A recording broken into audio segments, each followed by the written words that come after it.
మాత్రం మామూలు చించి పడేశాడన్న. మెయిన్ హైలైట్స్ మాత్రం బ్యాక్గ్రౌండ్ ఒకటి అన్న, ప్రతి ఎన్టీఆర్ అన్న ప్రతి సీన్ హైలైట్ అన్న. ఫైట్స్ నెంబర్ 1గా ఉన్నాయి. ఇంతవరకు ఏ డైరెక్టర్ కూడా ఇట్లాంటి ఫైట్స్ కానీ అట్లాంటి స్టోరీ కానీ తీయలేదు. కొత్తగా ఉంది స్టోరీ మాత్రం. నెంబర్ 1 బ్లాక్ బాస్టర్ అన్న. 1000 కోట్లు దాటిపోద్ది అన్న. బాలీవుడ్ విలన్ కానీ ఎన్టీఆర్ కానీ కరెక్ట్గా ఇద్దరు సెట్ అయిపోయారన్న. అట్లా సినిమా కేక మామూలుగా అసలు సైఫ్ అలీ ఖాన్ గారు కానీ తెలుగులో ఫస్ట్ టైం ఆయన హిట్, బ్లాక్ బాస్టర్ హిట్ కొట్టాడు.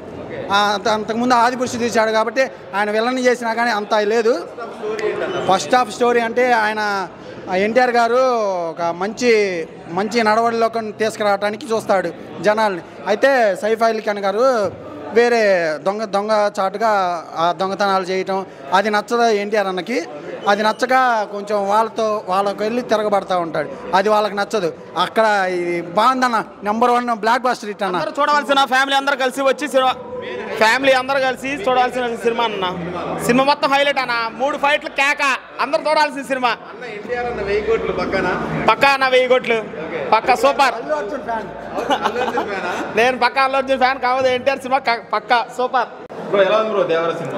అన్న దేవర సినిమా మామూలు లేదు. నా మాసమ్మ ముగుడు ఎన్టీఆర్ ఫస్ట్ హాఫ్ చించి పెట్టిందన్న. సెకండ్ హాఫ్ కూడా మామూలుగా లేదు.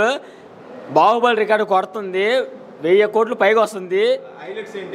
హైలైట్స్ ఏంటంటే అన్న దేవర ఇంటర్వెల్ సీన్ మామూలు హైలైట్ అన్న. లాస్ట్ క్లైమాక్స్ మాత్రం చించి పెట్టేశాడు. లాస్ట్ 40 మినిట్స్ మాత్రం సినిమా మాత్రం వేరే లెవెల్ అన్న. ఫస్ట్ హాఫ్ సూపర్ అన్న. సెకండ్ హాఫ్ అయితే వేరే లెవెల్ అన్న. అది సినిమా మాత్రం అన్నయ్య చించి పెట్టేశారు. బాహుబలి 2 కాదు కదా, ఏ రికార్డులు అన్నా అన్నయ్య కుల్ల కొడతాడంతే. నా మాసమ్మ ముగుడు సూపర్గా ఉంది. అదిరిపోయింది.